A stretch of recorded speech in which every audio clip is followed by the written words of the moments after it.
Hello, today we're going to repair the Porter Cable CFN250A. So here's the nail gun.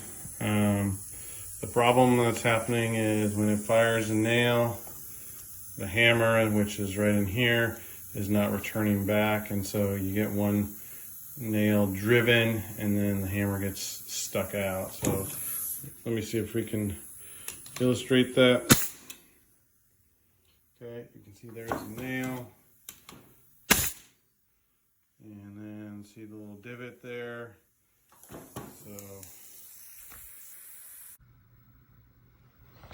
Alright, so right here is the hammer, and you see the little nails. I pushed it back.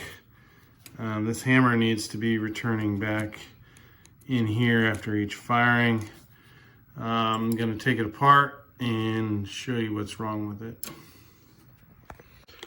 So the back taken apart, you can see here there's quite a bit of mess in here. This is what the part is supposed to look like. So what I'm going to do is clean all this mess out, replace this part, and put it back together, and hopefully it will work.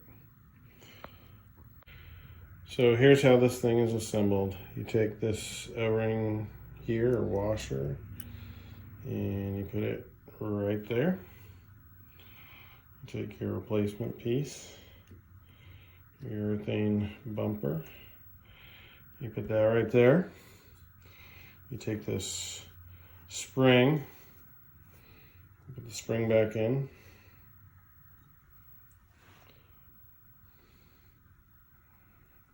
And then this piece fits on here,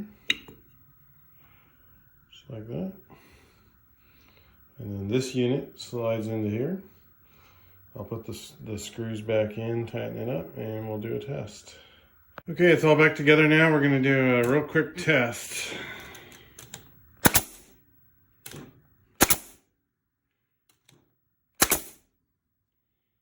Yep, there's two. 1 and 2.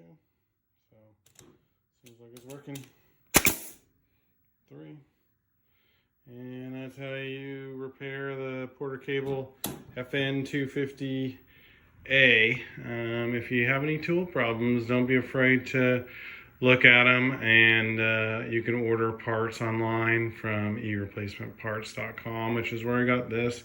There's a whole bunch of OEM parts available, everything, and I've done a whole bunch of them, everything from trigger switches on drills and sanders to parts for the bandsaw and all that stuff. So anyway, hope you enjoyed that little look in how to repair your nailer.